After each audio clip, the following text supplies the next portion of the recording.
Hello all and welcome to థైవ్యూ. నా recent మెమరీలో ఎంటైర్ వరల్డ్ సినిమా మొత్తంలో more than the movie scale and all ఒక director vision లో ఉన్న గ్రాండియర్ కి ఫిదా అయిపోయిన సినిమాలు రెండు. ఒకటి మన బాహుబలి డైరెక్టెడ్ బై రాజమౌళి గారు అయితే ఇంకొకటి డ్యూన్ డైరెక్టెడ్ బై డెనిస్ విల్నోవ్. నా ఒపీనియన్ లో డ్యూన్ సినిమా అనేది ఒక అచీవ్మెంట్ ఆఫ్ సార్ట్స్. ఎందుకు అంటే ఫ్రాంక్ హర్బర్ట్ రాసిన ఈ నావెల్ ని సక్సెస్ఫుల్ గా సిల్వర్ స్క్రీన్ పైకి ట్రాన్స్లేట్ చేయడం అనేది ఆల్మోస్ట్ ఇంపాసిబుల్ టాస్క్. ఎందుకు అంటే స్టోరీలో multiple point of view switches ఉంటాయి. మన హీరోకి వచ్చే డ్రీమ్స్, తన ఇన్నర్ థాట్ ప్రాసెస్ అండ్ ఒక ప్రొఫెట్ రిలేటెడ్ థ్రెడ్ నడుస్తూ ఉంటది, which makes it complicated to adapt. And moreover ఆ ఓవరాల్ వరల్డ్ బిల్డింగ్ ని, సెట్టింగ్ ని రీక్రియేట్ చేయడానికి next level of detailing and commitment కావాలి. To pull off something like that director Denis Villeneuve లాంటి ఒక mastermind అవసరం ఎంతైనా ఉంది. And he delivered it big time with Dune. Practical effects and computer generated ఇమేజరీని చాలా అంటే చాలా సీమ్లెస్ గా మిక్స్ చేసి ఒక సెన్సేషనల్ వరల్డ్ బిల్డ్ చేయడంలో 200% సక్సెస్ అయ్యారు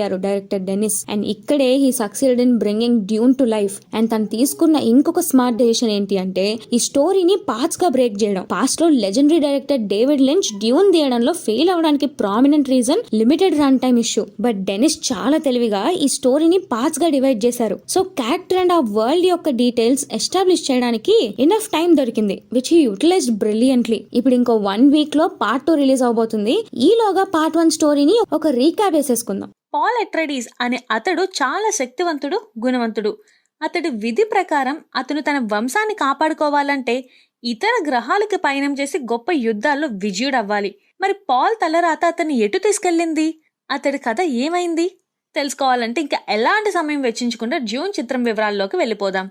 చాలా అడ్వాన్స్డ్ గా మానవులు ఇప్పటి సమయానికి కూడా అందనంత అత్యాధునిక సాంకేతిక పురోగతితో గ్రహాంతర నాగరికతకి అభివృద్ధి చెందిన సమయం అది. అంటే 10,191వ సంవత్సరం. హౌస్ అట్రెయిడీస్, హౌస్ హార్కనిన్ మరియు హౌస్ కొరెనో అనే ఈ 3 శక్తివంతమైన వంశాల మధ్య అధికారం కొరకు జరిగే ఒక రాజకీయ పోరులో అట్రెయిడీస్ కి చెందిన యువరాజు పాల్ అట్రెయిడీస్ కథే ఈ డ్యూన్ పాఠం అని చెప్తుంది.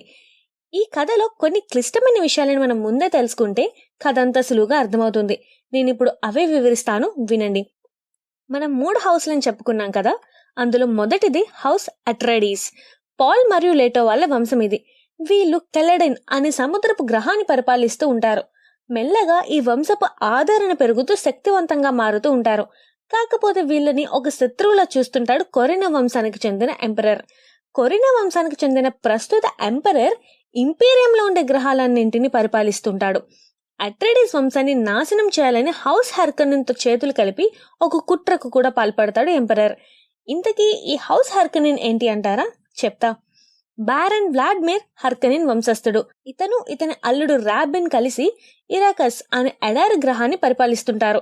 80 సంవత్సరంలో అరాచకంగా ఆ ఎడారిలో దొరికే స్పైస్ అనే మానవ జీవనాన్ని ప్రేరేపించే చూర్ణాన్ని ఉత్పత్తి చేస్తూ విపరీతమైన డబ్బు సంపాదిస్తారు.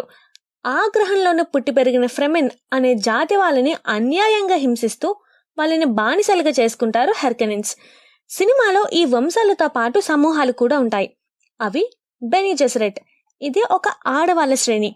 ఎన్నో సంవత్సరంలో శరీరాన్ని మెదడుని సాధన చేసి మానవతీత శక్తులను పొందిన కొంతమంది ఆడవాళ్లు మాత్రమే ఈ సమూహంలో ఉంటారు.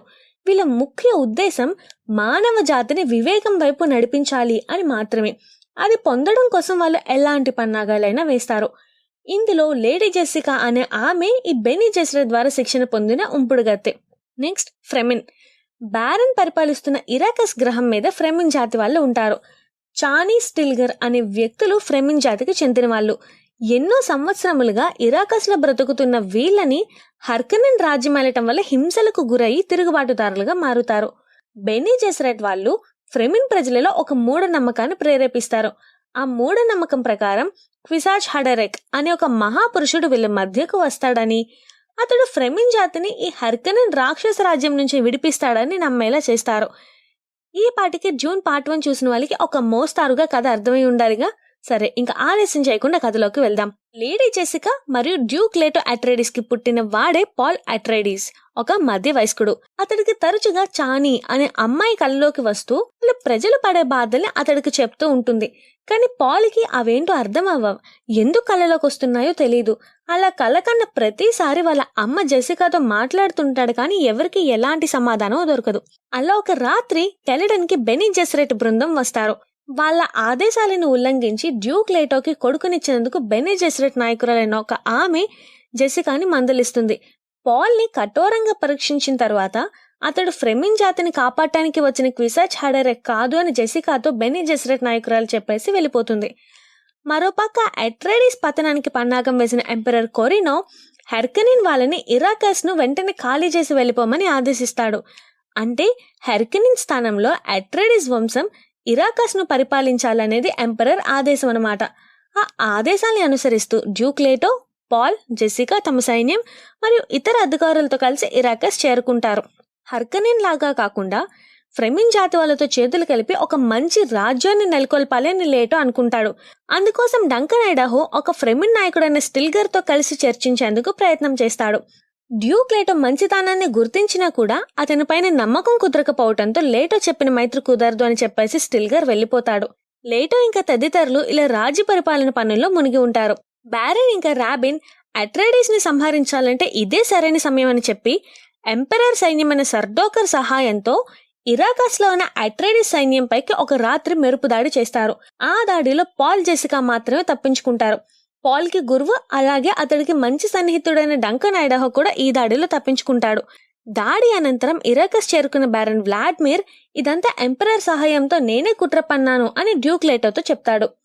ఇది విన్న లేటో బ్యారన్ కి విషపు వాయువుతో సంహరించే ప్రయత్నంలో లేటోని చనిపోతాడు. కానీ బ్యారన్ తప్పించుకుంటాడు. పాల్, జెసికాలను చంపమని రాబెన్ కు బ్యారన్ ఆదేశిస్తాడు. ఎడారిలో ఒక చోట దాక్కుని ఉన్న పాల్ ఇంకా జెసికాని మరుసటి రోజు డంకన్ చూసి కాపాడతాడు. డాక్టర్ లీట్ కైన్స్ అనే ఫ్రెమిన్ అమ్మాయి వీళ్ళకి ఆశ్రయం ఇస్తుంది. కానీ వీళ్ళు దాగి ఉన్న చోటు కూడా సర్డోకార్ వచ్చేస్తారు. పాల్, జెసికాలని కాపాడే ప్రయత్నంలో డంకన్ ప్రాణాలు వదిలేస్తాడు. డాక్టర్ లీట్ కైన్ సహాయంతో ఫ్రెమిన్ నుండి వేరే చోటికి పయనమవుతారు పాల్ ఇంకా జెసికా. రాబిన్ మరియు సర్డోకార్ వీళ్ళని వెంబడించినా కూడా చివరికి తప్పించుకుని ఒక చోటికి చేరుతారు.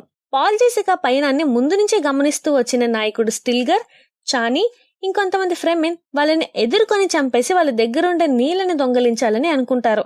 ఆ పోట్లాటలో జెసికా ఇంకా పాల్ చాలా కఠినమైన మనుషులని వాళ్ళు అర్థం చేసుకొని ఫ్రెమిన్ నివసించే సిచ్ తబ్రుకి బయలుదేరతారు. ఫ్రెమిన్ లో ఒక అతను వాళ్ళ ఆచారంలో భాగంగా పాల్ తో ద్వంద్వ యుద్ధానికి దిగుతాడు. అందులో మొదటిసారిగా ఒక మనిషిని చంపుతాడు పాల్.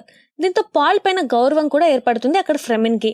వాళ్ళ మూఢనమ్మకం ప్రకారం పాలే ఆ క్విసాచ్ హడరెక్ ఏమో అనే సంకోచం ఏర్పడుతుంది. చానీని చూసిన వెంటనే పాల్ గుర్తుపడతాడు అతని కళ్ళలో అన్నది తానే అని. కానీ అతడి కళ్ళల గురించి ఆమెకి ఏమీ చెప్పడు. అలా ఫ్రెమిన్ ఉన్న చోటుకి పాల్, జెసికా పయనాన్ని మొదలు పెట్టడంతో సినిమా ముగుస్తుంది. నౌ దీని కంటిన్యూషనే మనం ఇంకో 1 వీక్ లో పార్ట్ 2 లో చూడబోతున్నాం. ఫ్రెమిన్ వాళ్ళతో కలిసి ఉంటూ వాళ్ళ పోరాటంలో పాల్ మరియు జెసికా ఎలాంటి పాత్ర పోషిస్తారు? ఎంపరర్ ని ఓడిస్తారా వీళ్ళు? ఈ పోరాటంలో చానీ, స్టిల్గర్ ఏం చేస్తారు? బెనీ జెసరెట్ వాళ్ళు సృష్టించిన క్విసాచ్ హడరెక్ అనే మూఢనమ్మకం నిజమవుతుందా? పాలే మహాపురుషుడవుతాడా? ఇలాంటి ప్రశ్నలకి మనకు సమాధానం ఇవ్వబోతున్నారు డెనిస్ గారు. ఇలాంటి మరిన్ని బ్రేక్ డౌన్స్ కోసం ప్లీజ్ సబ్స్క్రైబ్ టు థైవ్యూ.